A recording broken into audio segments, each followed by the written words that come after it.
નમસ્કાર, સુરેન્દ્રનગરથી હું તમારો મિત્ર કમલેશ કોટેચા. ગુજરાતમાં સ્માર્ટ મીટરનું તરકટ જે દિવસે સરકાર દ્વારા અને વીજ કંપની દ્વારા લાવવામાં આવ્યું તે દિવસથી જ અમારી ટીમે સ્માર્ટ મીટર વિરુદ્ધની લડત ચલાવી છે, ચળવળ ચલાવી છે.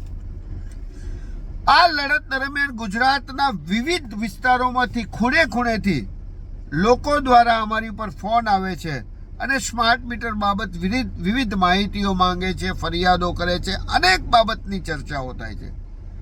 પણ આ તમામ ફોનનો જો મુખ્ય નિષ્કર્ષ હોય તો એ મુખ્ય 3 પ્રશ્નો છે જેની હું આપ સાથે ચર્ચા કરવા માંગુ છું અને એનો વિડીયો બનાવવાનો પ્રયત્ન કરું છું. સાથે સાથે જો આ વિડીયો સાંભળ્યા પછી મારી વાત તમને સત્ય લાગે તો આપ આ વિડીયોને આપના તમામ સોશિયલ મીડિયાના પ્લેટફોર્મ ઉપર વધુમાં વધુ શેર કરો એવી કરબદ્ધ વિનંતી કરું છું. ગુજરાતના તમામ વીજ ગ્રાહકોના મુખ્ય 3 પ્રશ્નોમાં એ પ્રશ્નો છે. પહેલો પ્રશ્ન, શું વીજ ગ્રાહકે સ્માર્ટ મીટર લેવું ફરજિયાત છે? પ્રશ્ન નંબર 2, સ્માર્ટ મીટરથી વીજ ગ્રાહકને શું નુકસાન થાય? પ્રશ્ન નંબર 3, જો વીજ ગ્રાહકે સ્માર્ટ મીટર ન જોઈતું હોય તો શું કરવું જોઈએ? આ 3 પ્રશ્નની ચર્ચા હું મારી સમજણ મુજબ કરવાનો પ્રયત્ન કરું છું. પહેલી વાત, સ્માર્ટ મીટર ફરજિયાત નથી. વીજ ગ્રાહકની ઈચ્છા ન હોય તો વીજ ગ્રાહક સ્માર્ટ મીટર ન નખાવે. સ્માર્ટ મીટર નખાવવું મરજિયાત છે. બીજી વાત, સ્માર્ટ મીટરથી શું નુકસાન જાય? તો સ્માર્ટ મીટરથી અનેક નુકસાનો જાય છે, પરંતુ મુખ્ય 2 નુકસાન અને મુખ્ય 2 વાત કે જે વીજ કંપનીઓ અત્યારે તમારાથી છુપાવે છે એ હું તમને જણાવવા માંગુ છું. વીજ કંપની એવું કહે છે કે આ તમારું મીટર અને જૂના મીટરમાં કંઈ ફેર નથી. આ મીટર પણ પોસ્ટપેડ મીટર છે. આમાં પણ તમારે પહેલા બિલ આવતું હતું એ મુજબ જ બિલ આવશે. તો આ વાત હાલ પૂરતી સત્ય છે, કાયમી સત્ય નથી. આ સ્માર્ટ મીટર એ પ્રીપેડ સ્માર્ટ મીટર જ છે. માત્ર હાલ પૂરતું ટેકનિકલ ફેરફારો કરી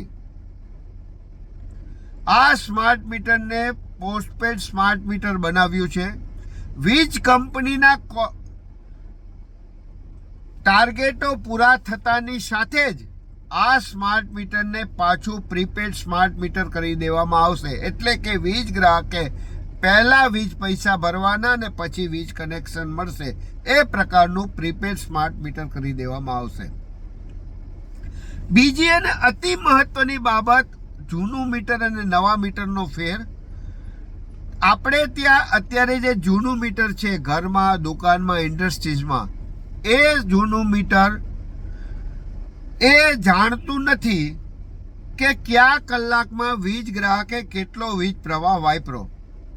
આ નવું મીટર છે એ કયા કલાકમાં વીજ ગ્રાહકે કેટલો વીજ પ્રવાહ વાપર્યો એ આઈડેન્ટિફાઈ કરી શકે છે.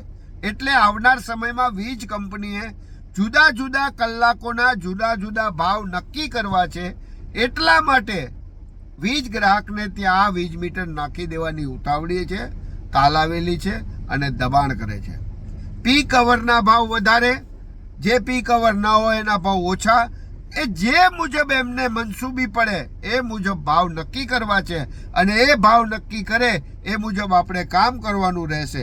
એ પ્રકારની આખી ડિઝાઇન હોવાના કારણે અમે આપને સ્માર્ટ મીટર ન લો એવી વિનંતી કરીએ છીએ અને પ્રોત્સાહિત કરી જાગૃત કરીએ છીએ.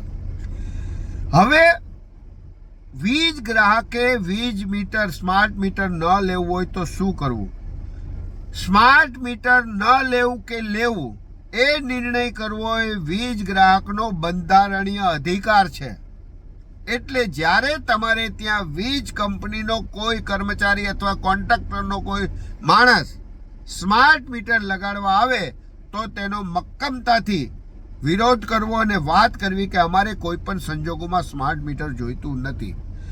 આ દરમિયાન જો વીજ કર્મચારી અથવા તો કોન્ટ્રાક્ટરનો કોઈ માણસ તમને ધમકાવે, ડરાવે, ફોસલાવે તો એ તમામ વાત તમારે તમારા મોબાઈલમાં વિડીયો રેકોર્ડિંગ કરી નાખવું અને એ બાબતની પોલીસ ફરિયાદ અથવા કાયદેસર કાર્યવાહી કરવી.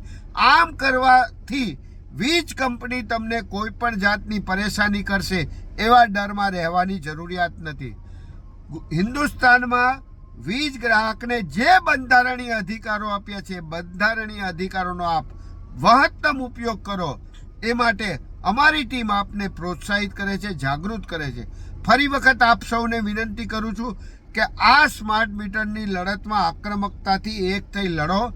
જો આ લડત લડવામાં આપણે નિષ્ફળ જશું અને આપણે ત્યાં વીજ ગ્રાહકોને ત્યાં વીજ કંપની સ્માર્ટ મીટર લગાડવામાં, ઠોકી દેવામાં સફળ જશે તો આપણે પરેશાન થઈ જશું, ત્રાહિમામ થઈ જશું અને વીજ કંપનીના રીતસરના ગુલામો એ મુજબ આપણે જીવવું પડશે, જેની હું આપ સૌને નોંધ લેવડાવું છું.